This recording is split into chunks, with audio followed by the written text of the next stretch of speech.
ಡಿಕೆಶಿಗೆ ಪಿತ್ತ ನೆತ್ತಿಗೆ ಇರುವಂತೆ ಮಾಡಿದ್ದು ಯಾರು? ಟಾಂಗ್ ಕೊಟ್ಟ ರಮ್ಯಾ ವಿರುದ್ಧ ನಲಪಾಡ್ ಕಿಡಿಕಾರಿದ್ದು ಹೇಗೆ? ರಮ್ಯಾ ಡಿಕೆ ಟ್ವೀಟ್ ಫೈಟ್ಗೆ ಹೈಕಮಾಂಡ್ ಎಂಟ್ರಿ ಕೊಟ್ಟು ಹೇಳಿದ್ದೇನು? ನೋಡೋಣ ಟ್ವೀಟ್ ವಾರ್ ನ್ಯೂಸ್ ಎಕ್ಸ್‌ಪ್ರೆಸ್‌ನಲ್ಲಿ.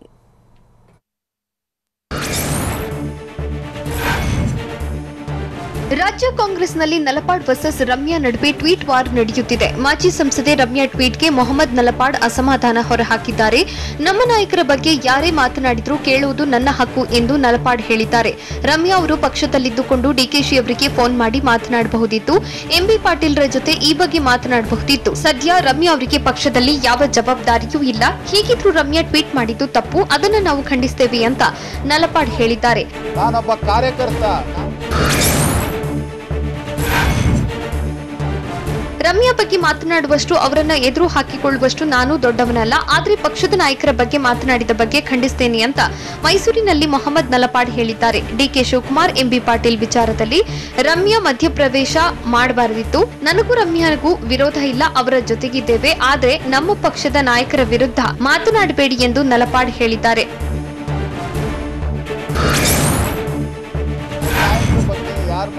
ರಮ್ಯಾ ಮಾಡಿರೋದು ಸರಿಯಲ್ಲ. ಅಲ್ಲದೆ ವೈಯಕ್ತಿಕವಾಗಿ ಮಾತನಾಡಿದ್ರೆ ನಾನು ಕೇಳ್ತಾ ಇರಲಿಲ್ಲ.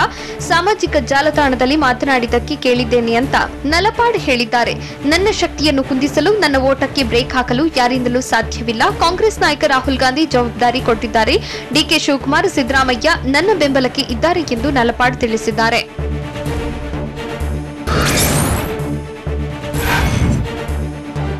ನಟಿ ರಮ್ಯಾ ಇಷ್ಟು ದಿನ ಎಲ್ಲಿದ್ರು ಅನ್ನೋದೇ ನನಗೆ ಗೊತ್ತಿಲ್ಲ ಅಂತ ನಲಪಾಡ್ ಕಿಡಿಕಾರಿದ್ದಾರೆ. ನನ್ನ ತೇಜೋವಧಿಗೆ ಬಾರ್ ಗಲಾಟೆಯ ವಿಚಾರ ಪ್ರಸ್ತಾಪ ಮಾಡಿದ್ದಾರೆ. ಆದ್ರೆ ಕೇವಲ ಆ ಒಂದು ಘಟನೆ ಬಗ್ಗೆ ಯಾಕೆ ಮಾತನಾಡ್ತೀರಾ? ಕೋವಿಡ್ ವೇಳೆ ನಾನು ಮಾಡಿದ ಕೆಲಸದ ಬಗ್ಗೆ ಮಾತನಾಡಿ. ಮಾಜಿ ಸಂಸದೆ ರಮ್ಯಾ ವಿರುದ್ಧ ಕ್ರಮಕ್ಕೆ ಒತ್ತಾಯಿಸುತ್ತೇನೆ. 4 ವರ್ಷದಿಂದ ಕೇವಲ ವೈಯಕ್ತಿಕ ಟ್ವೀಟ್ ಮಾಡುತ್ತಿದ್ದವರು ಇದ್ದಕ್ಕಿದ್ದಂತೆ ನಮ್ಮ ನಾಯಕರ ವಿರುದ್ಧ ಮಾತನಾಡುತ್ತಿದ್ದಾರೆ ಎಂದು ನಲಪಾಡ್ ತಿಳಿಸಿದ್ದಾರೆ. ನನಗೆ ಗೊತ್ತಿಲ್ಲ ಸರ್. ಡಿಕೆ ಶಿವಕುಮಾರ್, ಎಂಬಿ ಪಾಟೀಲ್ ವಿಚಾರದ ಬಗ್ಗೆ ಉದಯಪುರದಲ್ಲಿ ಕಾಂಗ್ರೆಸ್ ನಾಯಕರು ಮಾತುಕತೆ ನಡೆಸಿದ್ದಾರೆ. ಡಿಕೆ ಶಿವಕುಮಾರ್ ಹೇಳಿಕೆ ಬಗ್ಗೆ ಅನೌಪಚಾರಿಕವಾಗಿ ಚರ್ಚೆ ನಡೆದಿದ್ದು, ಸಿದ್ದರಾಮಯ್ಯ, ಎಂಬಿ ಪಾಟೀಲ್ ಸಮಾಲೋಚನೆ ಮಾಡಿದ್ದಾರೆ. ರಾತ್ರಿ ಭೋಜನದ ವೇಳೆ ಅನೌಪಚಾರಿಕ ಮಾತುಕತೆ ನಡೆದಿದ್ದು, ಸಿದ್ದರಾಮಯ್ಯಗೆ ಎಂಬಿ ಪಾಟೀಲ್ ವಿವರಣೆ ನೀಡಿದ್ದಾರೆ. ಈ ವೇಳೆ ಇದನ್ನು ಮುಂದುವರಿಸುವುದು ಬೇಡ ಎಂದು ಎಂಬಿ ಪಾಟೀಲ್ಗೆ ಸಿದ್ದರಾಮಯ್ಯ, ಮಲ್ಲಿಕಾರ್ಜುನ್ ಖರ್ಗೆ ಸಲಹೆ ನೀಡಿದ್ದಾರೆ.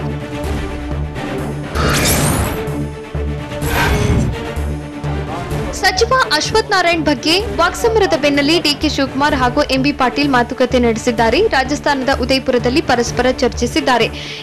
ಏನಪ್ಪಾ ನನ್ ಮೇಲೆ ಬಿದ್ದು ಬಿಟ್ಟಿದೀಯಾ? ನಿಂಗೆ ನಾನ್ ಏನ್ ಮಾಡಿದ್ನಪ್ಪ ಅಂತ ಡಿಕೆಶಿ ಕೇಳಿದ್ರು. ಈ ವೇಳೆ ಉತ್ತರಿಸಿದ ಎಂಬಿ ಪಾಟೀಲ್, ನಾನೇನ್ ಮಾಡಿಲ್ಲ, ನೀವು ಹೇಳಿದ್ದಕ್ಕೆ ಹೇಳಿದೆ ಅಷ್ಟೇ. ನೀವು ನಮ್ಮ ಅಧ್ಯಕ್ಷರು ಅಂತಾನೆ ಹೇಳಿದ್ದೀನಿ ಎಂದು ಹೇಳಿದ್ರು. ಬಳಿಕ ಎಲ್ಲ ಒಂದಾಗಿ ಹೋಗೋಣ ಅಂತ ಡಿಕೆಶಿ ತಿಳಿಸಿದ್ರು.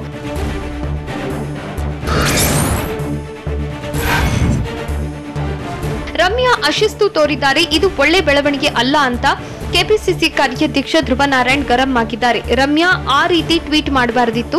ಅಧ್ಯಕ್ಷರ ವಿರುದ್ಧ ಟ್ವೀಟ್ ಮಾಡಿದ್ದು ಸರಿಯಲ್ಲ. ಅದು ಅಶಿಸ್ತಿನ ಪ್ರದರ್ಶನ ಮಾಡಿದ್ದಾರೆ. ಏನೇ ಇದ್ರೂ ವರಿಷ್ಠರ ಗಮನಕ್ಕೆ ತರಬೇಕಿತ್ತು ಅಂತ ಮೈಸೂರಿನಲ್ಲಿ ಕೆಪಿಸಿಸಿ ಕಾರ್ಯಾಧ್ಯಕ್ಷ ಧ್ರುವ ನಾರಾಯಣ ಹೇಳಿದ್ದಾರೆ. ಒಳ್ಳೆ ಬೆಳವಣಿಗೆ ಅಲ್ಲ. ಮಾಜಿ ಸಂಸದೆ ರಮ್ಯಾ ಪರ ಶಾಸಕ ಪ್ರಿಯಾಂಕ್ ಖರ್ಗೆ ಬ್ಯಾಟ್ ಬೀಸಿದ್ದಾರೆ. ರಮ್ಯಾ ಎಷ್ಟು ಸಾಧ್ಯವೋ ಅಷ್ಟು ಪಕ್ಷಕ್ಕೆ ಸೇವೆ ಸಲ್ಲಿಸಿದ್ದಾರೆ. ಕಾಂಗ್ರೆಸ್ಗೆ ರಮ್ಯಾ ಸಾಕಷ್ಟು ವರ್ಷ ದುಡಿದಿದ್ದಾರೆ. ಅವರ ನಿಲುವು ಇರೋದ್ರಲ್ಲಿ ತಪ್ಪಿದ್ಯಾ ಅಂತ ಕಲಬುರಗಿಯಲ್ಲಿ ಪ್ರಿಯಾಂಕ್ ಖರ್ಗೆ ಹೇಳಿದ್ದಾರೆ. ಅಲ್ಲದೆ ಪಕ್ಷಕ್ಕೆ ಪ್ರತಿಯೊಬ್ಬರ ಕೊಡುಗೆಗಳು ಇದ್ದೇ ಇರುತ್ತೆ ಎಂದು ತಿಳಿಸಿದ್ದಾರೆ. ಇದೇ ವೇಳೆ ಬಿಜೆಪಿ ನಾಯಕರಿಗೂ ಕೌಂಟರ್ ಕೊಟ್ಟಿದ್ದು, ಬಿಜೆಪಿಯವರ ತಟ್ಟೆಯಲ್ಲೇ ಹೆಗಣ ಬಿದ್ದಿದೆ, ಅದನ್ನ ನೋಡಿಕೊಳ್ಳಿ ಎಂದು ಹೇಳಿದ್ದಾರೆ.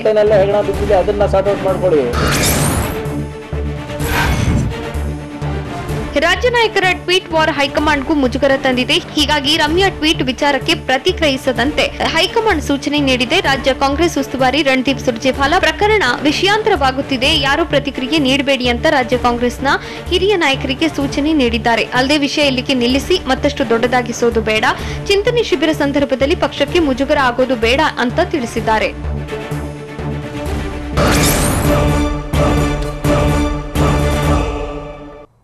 ಸರಣಿ ಟ್ವೀಟ್ ಮೂಲಕ ರಾಜ್ಯ ಬಿಜೆಪಿ ಡಿಕೆ ಶಿವಕುಮಾರ್ರನ್ನ ಅಟ್ಯಾಕ್ ಮಾಡಿದ್ದು ಹೇಗೆ? ರಮ್ಯಾ ಟ್ವೀಟ್ ದಾಳಿ ಹಿಂದೆ ಮೀರ್ ಸಾದಿ ಕೈವಾಡವಿದೆ ಅಂತ ಹೇಳಿದ್ಯಾರು? ಡಿಕೆಶಿ ವಿರುದ್ಧ ಮುಗಿಬಿದ್ದ ಅಶ್ವಥ್ ನಾರಾಯಣ್ ವಾಗ್ದಾಳಿ ನಡೆಸಿದ್ದು ಹೇಗೆ? ನೋಡೋಣ DKShi versus BJP news ಎಕ್ಸ್‌ಪ್ರೆಸ್‌ನಲ್ಲಿ.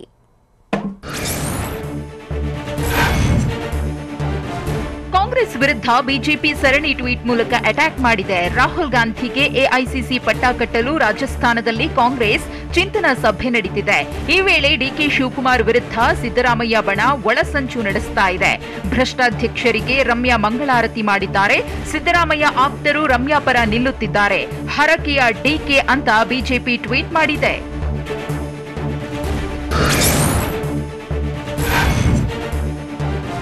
DK Shivakumar ವಿರುದ್ಧ ರಮ್ಯಾ ಟ್ವೀಟ್ ಬಿಜೆಪಿಗೆ ಅಸ್ತ್ರವಾಗಿದ್ದು, ಅನಿರೀಕ್ಷಿತ ದಾಳಿ ಹಿಂದೆ ಮೀರ್ ಸಾದಿಕ್ ಕೈವಾಡ ಇದೆ ಅಂತ ಟ್ವೀಟ್ ಮಾಡಿದೆ. ಇಷ್ಟು ದಿನಗಳ ಕಾಲ ಅಂತರ್ಧಾನ ಸ್ಥಿತಿಯಲ್ಲಿದ್ದ ರಮ್ಯಾ ಕೆಪಿಸಿಸಿ ಅಧ್ಯಕ್ಷರ ವಿರುದ್ಧ ವಾಗ್ದಾಳಿ ನಡೆಸುತ್ತಾ ಎಂಟ್ರಿ ಕೊಟ್ಟಿದ್ದಾರೆ. ಡಿಕೆಶಿ ಅವರೇ ವಿರೋಧಿ ಶಕ್ತಿಗಳ ಕೈ ಮೇಲಾಗ್ತಾ ಇದೆಯಾ ಅಂತ ಡಿಕೆ ಶಿವಕುಮಾರ್ಗೆ ಟ್ವೀಟ್ ಮೂಲಕ ಬಿಜೆಪಿ ಪ್ರಶ್ನೆ ಮಾಡಿದೆ.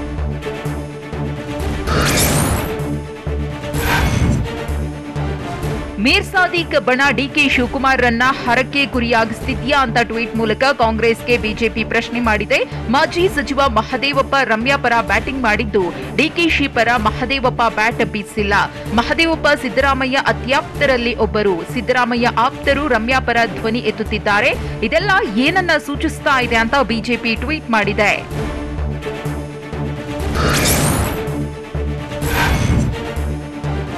ಡಿಕೆ ಶಿವಕುಮಾರ್ ವಿರುದ್ಧ ಸಚಿವ ಅಶ್ವತ್ಥ ನಾರಾಯಣ್ ಮುಗಿಬಿದ್ದಿದ್ದಾರೆ. ಡಿಕೆ ಶಿವಕುಮಾರ್ ಕೀಳು ಮಟ್ಟದ ರಾಜಕೀಯ ಮಾಡುತ್ತಿದ್ದಾರೆ. ಅವರ ಬಗ್ಗೆ ಅವರದ್ದೇ ನಾಯಕರು ಸಂಪೂರ್ಣ ಖಂಡಿಸಿದ್ದಾರೆ. ಏನೇನೋ ಆಪಾದನೆ ಮಾಡಲು ಹೊರಟಿದ್ದ ಡಿಕೆಶಿಗೆ ತಕ್ಕ ಪಾಠವಾಗಿದೆ ಅಂತ ಅಶ್ವತ್ಥ ನಾರಾಯಣ್ ಹೇಳಿದ್ದಾರೆ. ಅಲ್ಲದೆ ಇನ್ಮುಂದೆ ಡಿಕೆ ಶಿವಕುಮಾರ್ ಇಂತಹ ಮಾತಾಡಲ್ಲ ಅನಿಸುತ್ತೆ, ಇದನ್ನ ಅರ್ಥ ಮಾಡಿಕೊಳ್ಳುತ್ತಾರೆ ಅನಿಸುತ್ತೆ ಅಂತ ಬೆಂಗಳೂರಿನಲ್ಲಿ ಸಚಿವ ಅಶ್ವತ್ಥ ನಾರಾಯಣ್ ಟಾಂಗ್ ಕೊಟ್ಟಿದ್ದಾರೆ.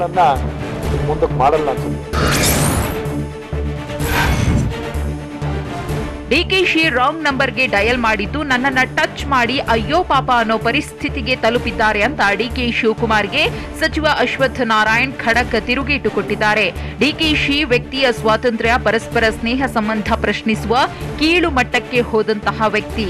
ಇಂತಹ ವ್ಯಕ್ತಿ ಅಧ್ಯಕ್ಷರಾಗಿದ್ದಾರೆ ಎಂದು ಕಾಂಗ್ರೆಸ್ ನಾಯಕರಿಗೆ ಮುಜುಗರ ಆಗ್ತಿದೆ ಅಂತ ಲೇವಡಿ ಮಾಡಿದ್ದಾರೆ. ಎಲ್ಲರೂ ಸಂಪೂರ್ಣ ಡಿಕೆಶಿ ವಿರುದ್ಧ ರಮ್ಯಾ ಟ್ವೀಟ್ ಮಾಡಿದ್ದ ವಿಚಾರವಾಗಿ ಸಚಿವ ಅಶ್ವತ್ಥ ನಾರಾಯಣ್ ವಾಗ್ದಾಳಿ ನಡೆಸಿದ್ದಾರೆ. ಅವರ ಪಕ್ಷದ ಹೆಣ್ಣು ಮಗಳ ತೇಜೋವಧೆ ಮಾಡಿದ್ರೆ ಏನಾಗುತ್ತೆ ಎನ್ನುವ ಬಿಸಿ ಡಿಕೆ ಶಿವಕುಮಾರ್ಗೆ ತಟ್ಟಿದೆ. ಅನುಕಂಪ ಒಳ್ಳೆಯವರ ಮೇಲೆ, ಸಜ್ಜನರ ಮೇಲೆ ಇರುತ್ತೆ, ಡಿಕೆ ಶಿವಕುಮಾರ್ ಅಂಥವರ ಮೇಲೆ ಇರೋದಿಲ್ಲ ಅಂತ ಬೆಂಗಳೂರಿನಲ್ಲಿ ಡಿಕೆಶಿಗೆ ಸಚಿವ ಅಶ್ವತ್ಥ ನಾರಾಯಣ್ ಟಾಂಗ್ ಕೊಟ್ಟಿದ್ದಾರೆ.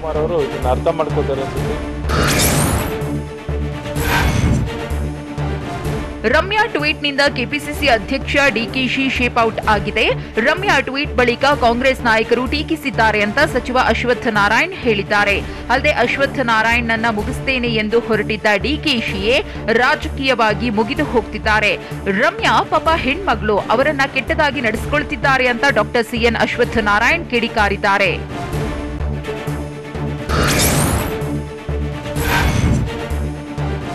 ಕಾಂಗ್ರೆಸ್ ಟ್ವೀಟ್ ವಾರ್ ಬಗ್ಗೆ ಪ್ರತಿಕ್ರಿಯಿಸಲು ಸಚಿವ ಮುನಿರತ್ನ ನಿರಾಕರಿಸಿದ್ದು, ಕಾಂಗ್ರೆಸ್ ಗೊಂದಲಗಳ ವಿಚಾರ ನಮಗ್ಯಾಕೆ ಅಂತ ಹೇಳಿದ್ದಾರೆ. ಡಿಕೆಶಿ ಹೇಳಿಕೆ, ರಮ್ಯಾ ಟ್ವೀಟ್, ಮೊಹಮ್ಮದ್ ನಲಪಾಡ್ ಹೇಳಿಕೆ, ಎಂಬಿ ಪಾಟೀಲ್ ಭೇಟಿಯ ಹೇಳಿಕೆಗಳು ನಮಗೆ ಬೇಕಿಲ್ಲ, ಅದು ನಮಗೆ ಬೇಡವಾದ ವಿಚಾರ. ರಮ್ಯಾ ಕನ್ನಡ ಚಿತ್ರರಂಗದ ಒಳ್ಳೆಯ ನಟಿ, ಅವರ ಬಗ್ಗೆ ಗೌರವ ಇದೆ. ರಮ್ಯಾ ಜೊತೆ ಮತ್ತೊಂದು ಸಿನಿಮಾ ಮಾಡುವ ಯೋಚನೆ ಇದೆ, ಆದ್ರೆ ಇದು ಚುನಾವಣೆಯ ಕಾಲ, ಸಮಯ ಆಗಲ್ಲ ಅಂತ ಮುನಿರತ್ನ ಹೇಳಿದ್ದಾರೆ.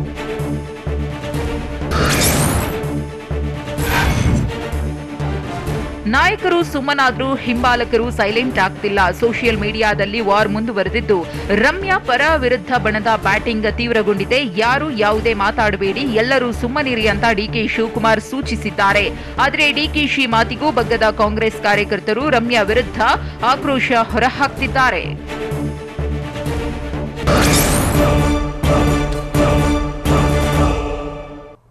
ಪಿಎಸ್ಐ ಅಕ್ರಮದ ಬಗ್ಗೆ ಪ್ರಿಯಾಂಕ್ ಖರ್ಗೆ ಸಿಡಿಸಿದ ಬಾಂಬೇನು? ಗೋಲ್ಮಾಲ್ನ ಮಹಾ ಕಿಂಗ್ ಪಿನ್ಗಳು ಬೆಂಗಳೂರಿನಲ್ಲಿ ಇದ್ದಾರಾ? ದಿವ್ಯಾ ಹಾಕರಗಿ ವಿಚಾರದಲ್ಲಿ ಸರ್ಕಾರ ಮೌನವಾಗಿರೋದು ಹೇಗೆ? ನೋಡೋಣ ಪಿಎಸ್ಐ ಡೀಲ್ ನ್ಯೂಸ್ ಎಕ್ಸ್‌ಪ್ರೆಸ್‌ನಲ್ಲಿ.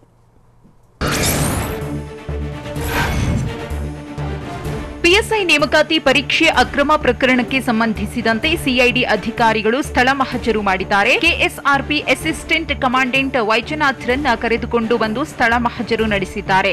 ಎಲ್ಲಿ ಡೀಲ್ ಮಾತುಕತೆಯಾಗಿದ್ದು, ಯಾರೆಲ್ಲ ಇದ್ರು ಅನ್ನೋ ಬಗ್ಗೆ ಸ್ಥಳಕ್ಕೆ ಕರೆದುಕೊಂಡು ಹೋಗಿ ಮಾಹಿತಿ ಪಡೆದಿದ್ದಾರೆ. ಕಲಬುರಗಿ ನಗರದ ಉದನೂರು ರಸ್ತೆಯಲ್ಲಿ ರುದ್ರಗೌಡ ಪಾಟೀಲ್ ನಿರ್ಮಾಣ ಹಂತದ ಮನೆ ಬಳಿ ಸ್ಥಳ ಮಹಜರು ಮಾಡಿದ್ದಾರೆ. ಕಿಂಗ್ ಪಿನ್ ರುದ್ರಗೌಡ ಜೊತೆ ವೈಜನಾಥ್ ಸಂಪರ್ಕದಲ್ಲಿ ಇದ್ದದ್ದು ಸಾಬೀತಾಗಿದೆ.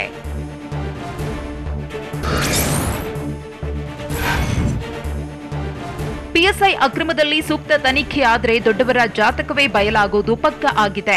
ಈಗ ಬಂಧನವಾಗಿರೋ ಕಿಂಗ್ ಪಿನ್ಗಳು ಮಧ್ಯವರ್ತಿಗಳು ಮಾತ್ರ.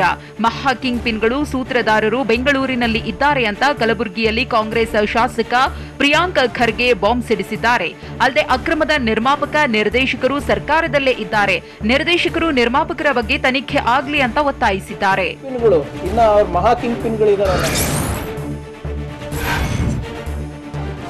ಕಿಂಗ್ ಪಿನ್ ರುದ್ರಗೌಡ ಪಾಟೀಲ್ನ ಸವಾಲಿಗೆ ಉತ್ತರ ಕೊಡುವ ಧೈರ್ಯ ಸರ್ಕಾರಕ್ಕಿದೆಯಾ ಅಂತ ಕಾಂಗ್ರೆಸ್ ಶಾಸಕ ಪ್ರಿಯಾಂಕ್ ಖರ್ಗೆ ಪ್ರಶ್ನಿಸಿದ್ದಾರೆ.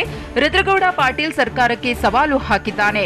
ಅಕ್ರಮದಲ್ಲಿ ಯಾರಿದ್ದಾರೆ ಅಂತ ಹೇಳಲು ರೆಡಿ ಇದ್ದೇನೆ, ಆ ಬಗ್ಗೆ ತನಿಖೆ ಮಾಡೋ ಧೈರ್ಯ ಇದೆಯಾ ಎಂದಿದ್ದಾನೆ ಅಂತ ಕಾಂಗ್ರೆಸ್ನ ಶಾಸಕ ಪ್ರಿಯಾಂಕ್ ಖರ್ಗೆ ಹೊಸ ಬಾಂಬ್ ಹಾಕಿದ್ದಾರೆ.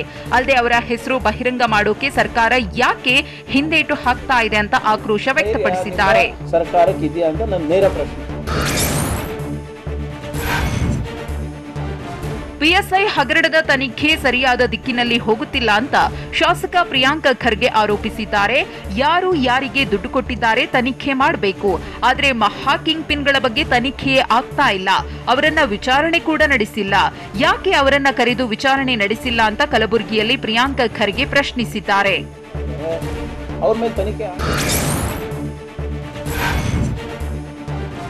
ಸರ್ಕಾರದ ವಿರುದ್ಧ ಕಾಂಗ್ರೆಸ್ ಶಾಸಕ ಪ್ರಿಯಾಂಕ್ ಖರ್ಗೆ ವಾಗ್ದಾಳಿ ನಡೆಸಿದ್ದು, ರಾಜ್ಯದ ಬೇರೆಡೆ ನಡೆದ ಅಕ್ರಮದ ಬಗ್ಗೆ ಸರಿಯಾಗಿ ತನಿಖೆ ನಡೀತಿಲ್ಲ ಅಂತ ಆರೋಪಿಸಿದ್ದಾರೆ. ಅಕ್ರಮದಲ್ಲಿ ಭಾಗಿಯಾದ ಮಹಾ ಕಿಂಗ್ ಪಿನ್ಗಳನ್ನ ವಿಚಾರಿಸುತ್ತಿಲ್ಲ, ಆದರೆ ಮಾಹಿತಿ ನೀಡುವ ನನಗೆ 3 ಬಾರಿ ನೋಟಿಸ್ ನೀಡಿದ್ದಾರೆ. ಬಿಜೆಪಿ ಶಾಸಕರಿಗೆ ಸಚಿವರಿಗೆ ಎಷ್ಟು ನೋಟಿಸ್ ನೀಡಿದ್ದಾರೆ ಅಂತ ಪ್ರಿಯಾಂಕ್ ಖರ್ಗೆ ಪ್ರಶ್ನಿಸಿದ್ದಾರೆ.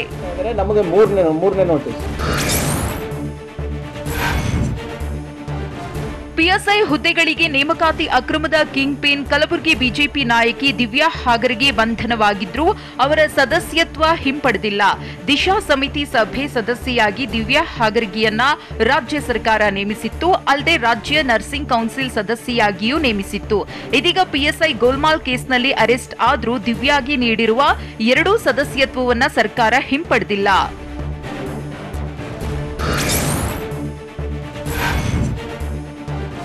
ದಿವ್ಯಾ ಹಾಗರ್ಗೆ ಬಂಧನವಾದರೂ ದಿಶಾ ಸಮಿತಿ ಸದಸ್ಯತ್ವದಿಂದ ವಜಾ ಮಾಡಿಲ್ಲ. ಹೀಗಾಗಿ ರಾಜ್ಯ ಸರ್ಕಾರದ ವಿರುದ್ಧ ಕಾಂಗ್ರೆಸ್ನ ಶಾಸಕ ಪ್ರಿಯಾಂಕ್ ಖರ್ಗೆ ವಾಗ್ದಾಳಿ ನಡೆಸಿದ್ದಾರೆ. ದಿಶಾ ಸಮಿತಿ ಸದಸ್ಯತ್ವ, ನರ್ಸಿಂಗ್ ಕೌನ್ಸಿಲ್ ಸದಸ್ಯತ್ವ ರದ್ದು ಮಾಡಲು ಸರ್ಕಾರಕ್ಕೆ ಅಂಜಿಕೆಯೇ?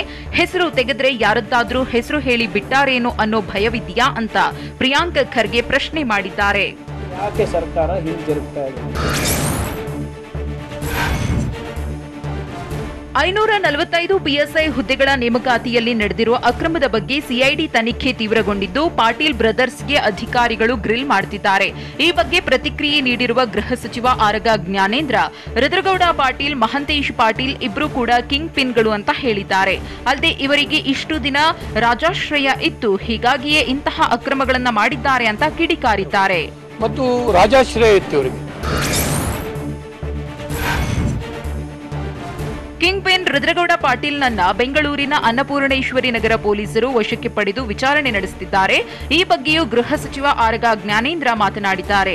6 ತಿಂಗಳ ಹಿಂದಿನ ಕೇಸ್ನಲ್ಲಿ ರುದ್ರಗೌಡ ಪಾಟೀಲ್ನನ್ನ ವಶಕ್ಕೆ ಪಡೆಯಲಾಗಿದ್ದು, ಪ್ರಕರಣದಲ್ಲಿ ಯಾರೇ ಶಾಮೀಲಾಗಿದ್ದರೂ ಬಿಡೋದಿಲ್ಲ, ತನಿಖೆ ನಡೆಸಿ ತಪ್ಪಿತಸ್ಥರ ವಿರುದ್ಧ ಕ್ರಮ ಕೈಗೊಳ್ಳುತ್ತೇವೆ ಅಂತ ಬೆಂಗಳೂರಿನಲ್ಲಿ ಗೃಹ ಸಚಿವ ಆರಗ ಜ್ಞಾನೇಂದ್ರ ತಿಳಿಸಿದ್ದಾರೆ.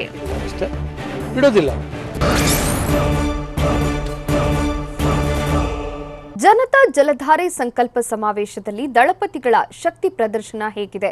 ಸಿಎಂ ಬೊಮ್ಮಾಯಿ ಹೇಳಿದ 2 ರೀತಿಯ ಪಾಲಿಟಿಕ್ಸ್ ಯಾವುದು? ಆಸಿಡ್ ದಾಳಿಗೆ ಒಳಗಾಗಿದ್ದ ಸಂತ್ರಸ್ತೆಯ ಆರೋಗ್ಯ ಹೇಗಿದೆ? ನೋಡೋಣ ಬೆಂಗಳೂರು ನ್ಯೂಸ್ ಎಕ್ಸ್‌ಪ್ರೆಸ್‌ನಲ್ಲಿ. ಬೆಂಗಳೂರು ಗ್ರಾಮಾಂತರ ಜಿಲ್ಲೆಯ ನೆಲಮಂಗಲ ಬಳಿಯ ಬಾವಿಕೆರೆಯಲ್ಲಿ ಜೆಡಿಎಸ್ನ ಜನತಾ ಜಲಧಾರೆ ಸಂಕಲ್ಪ ಸಮಾವೇಶ ನಡೆದಿದೆ. ಎಚ್ಡಿಡಿ, ಎಚ್ಡಿಕೆ ನೇತೃತ್ವದಲ್ಲಿ ನಡೆದ ಜನತಾ ಜಲಧಾರೆ ಸಮಾವೇಶದಲ್ಲಿ ಜೆಡಿಎಸ್ ಶಕ್ತಿ ಪ್ರದರ್ಶನ ಮಾಡಿದೆ. ಸಮಾವೇಶಕ್ಕೆ ತೆರಳುವ ಮುನ್ನ ಎಚ್ಡಿ ಕುಮಾರಸ್ವಾಮಿ ಟೆಂಪಲ್ ರನ್ ನಡೆಸಿದರು. ರಾಮನಗರದ ಚಾಮುಂಡೇಶ್ವರಿ ದೇಗುಲದಲ್ಲಿ ಪೂಜೆ ಸಲ್ಲಿಸಿದರು. ಇದಕ್ಕೂ ಮುನ್ನ ಇಂದು ಬೆಳಗ್ಗೆ ಮೈಸೂರಿನ ಚಾಮುಂಡಿ ಬೆಟ್ಟದಲ್ಲಿ ದೇವಿಯ ದರ್ಶನ ಪಡೆದಿದ್ರು.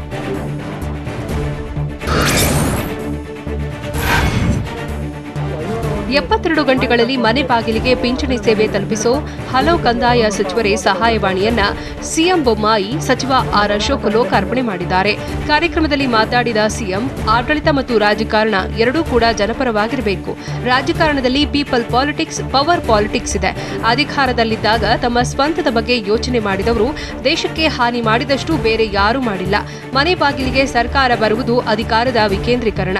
ವಿಧಾನಸೌಧದಲ್ಲಿ ಹೆಪ್ಪುಗಟ್ಟಿದಂತೆ ಇದ್ದರೆ ಜನರಿಗೆ ತಲುಪುವುದಿಲ್ಲ ಅಂತ ಸಿಎಂ ಹೇಳಿದರು.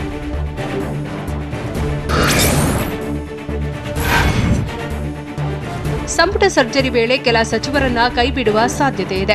ಈ ಬಗ್ಗೆ ದೇವನಹಳ್ಳಿ ಬಳಿ ಸಚಿವ ಮುರುಗೇಶ್ ನಿರಾಣಿ ಪ್ರತಿಕ್ರಿಯೆ ನೀಡಿದ್ದು, ಹೈಕಮಾಂಡ್ ಜೊತೆ ಸಿಎಂ ಚರ್ಚೆ ಮಾಡಿದ್ದಾರೆ. ಯಾವ ಸಚಿವರು ಸಮರ್ಪಕವಾಗಿ ಕೆಲಸ ಮಾಡಿಲ್ಲ, ಅದನ್ನೆಲ್ಲ ಪರಿಗಣನೆಗೆ ತೆಗೆದುಕೊಂಡು ಸಿಎಂ ಅವರೇ ಈ ಬಗ್ಗೆ ನಿರ್ಧಾರ ತೆಗೆದುಕೊಳ್ತಾರೆ ಅಂತ ತಿಳಿಸಿದ್ರು. ಅಲ್ಲದೆ ಸಿಎಂ ಬದಲಾವಣೆ ಇಲ್ಲ, ಅಲ್ಲದೆ 2023ರ ಚುನಾವಣೆಯಲ್ಲೂ ಬೊಮ್ಮಾಯಿ ನೇತೃತ್ವದಲ್ಲೇ ಎದುರಿಸುತ್ತೇವೆ ಎಂದು ನಿರಾಣಿ ಹೇಳಿದ್ದಾರೆ. ಒಳ್ಳೆ ಮುಖ್ಯಮಂತ್ರಿಗಳು.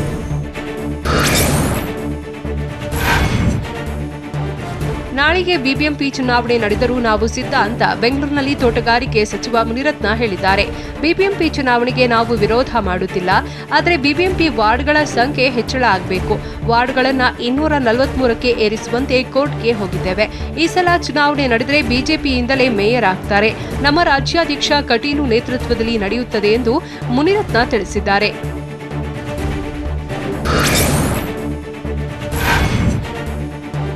ಸಾವು ಬದುಕಿನ ಹೋರಾಟದಲ್ಲಿ ಆಸಿಡ್ ಸಂತ್ರಸ್ತೆ ಜಯಗಳಿಸಿದ್ದಾಳೆ. ಬೆಂಗಳೂರಿನ ಕಾಮಾಕ್ಷಿಪಾಳ್ಯ ಆಸಿಡ್ ದಾಳಿಗೆ ಒಳಗಾಗಿದ್ದ ಯುವತಿಯ ಆರೋಗ್ಯದಲ್ಲಿ ಚೇತರಿಕೆ ಕಂಡಿದೆ. ಹೀಗಾಗಿ ಐಸಿಯುನಿಂದ ಸ್ಪೆಷಲ್ ಬರ್ನಿಂಗ್ ವಾರ್ಡ್ಗೆ ಯುವತಿಯನ್ನ ವೈದ್ಯರು ಶಿಫ್ಟ್ ಮಾಡಿದ್ದಾರೆ. ಬರೋಬ್ಬರಿ 16 ದಿನಗಳ ಕಾಲ ಐಸಿಯುನಲ್ಲಿ ಯುವತಿ ಚಿಕಿತ್ಸೆ ಪಡೆದಿದ್ದಾಳೆ. ನಿನ್ನೆ ಯುವತಿಯನ್ನ ವಾರ್ಡ್ಗೆ ಸ್ಥಳಾಂತರ ಮಾಡಿದ್ದಾರೆ.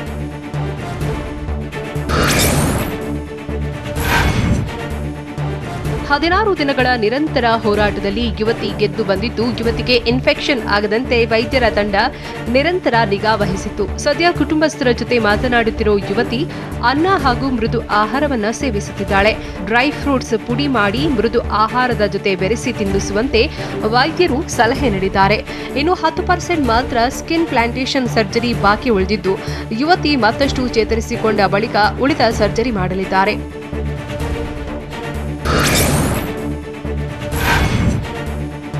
ಕಳೆದ ಏಪ್ರಿಲ್ 28ರಂದು ಯುವತಿ ಮೇಲೆ ಕಿರಾತಕ ನಾಗೇಶ್ ಆಸಿಡ್ ಎರಚಿ ಎಸ್ಕೇಪ್ ಆಗಿದ್ದ. ಅಂದಿನಿಂದ 16 ದಿನಗಳ ಕಾಲ ಐಸಿಯುನಲ್ಲಿ ಚಿಕಿತ್ಸೆ ಪಡೆದು ಯುವತಿ ಚೇತರಿಸಿಕೊಂಡಿದ್ದಾಳೆ. ಹೀಗಾಗಿ ಯುವತಿ ಚೇತರಿಕೆಯಿಂದ ಕುಟುಂಬ ನೆಮ್ಮದಿಯ ನಿಟ್ಟುಸಿರು ಬಿಟ್ಟಿದೆ. ಅಲ್ಲದೆ ಆಸಿಡ್ ಎರಚಿ ಪರಾರಿಯಾಗಿರೋ ನಾಗೇಶನಿಗೆ ಕಠಿಣ ಶಿಕ್ಷೆ ವಿಧಿಸುವಂತೆ ಕುಟುಂಬಸ್ಥರು ಒತ್ತಾಯಿಸಿದ್ದಾರೆ.